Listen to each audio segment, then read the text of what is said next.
এই দেশটাকে নতুন করে চিনেছে, আমরাও সেই স্বাদ পেয়েছি। হ্যাঁ, আমরা প্রত্যেকে বুঝতে পারছি যে আমাদের দেশে আমূল কি প্রবলেম এবং কি কি অন্তরায়, কি কি বাধা।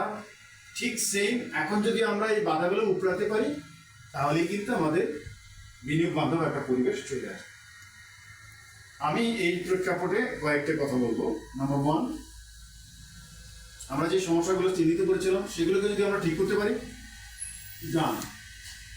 তারপরেও প্রত্যক্ষভাবে যা করণীয়, আমি মনে করি বর্তমান গভর্নমেন্ট, ইন্টারিম গভর্নমেন্ট, আমাদের প্রধান উপদেষ্টা, মাননীয় প্রধান উপদেষ্টা ডক্টর প্রফেসর ইউনূস এর সরকার যেভাবে পরিচালিত হচ্ছে, এখানে আমাদের দেশকে একটা লঙ্গার ভার্সনে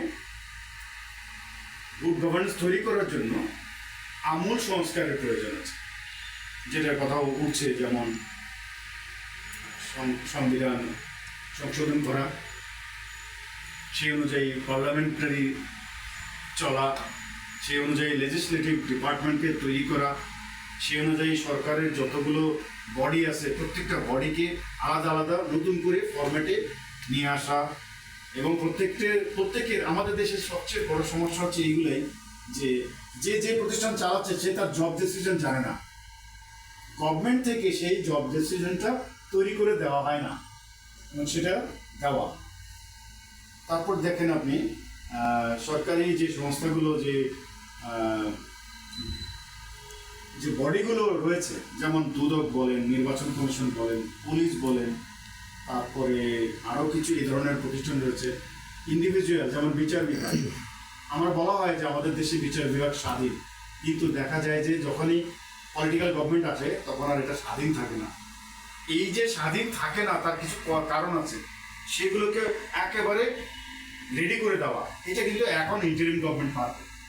কারণ নতুন করে স্বাধীন হওয়া একটা দেশে পুনর্জাগরণ হচ্ছে। একটা বাচ্চা পুনর্জাগরণ হলে যেরকম আপনি যে স্কুলে নেবেন সে কিন্তু সেটাই শিখবে, মা যেভাবে শিখাবে তা শিখবে। ঠিক সেম এখন ডক্টর ইউনূস এই দেশের মা বাবা গার্ডিয়ানের দায়িত্বে আছে।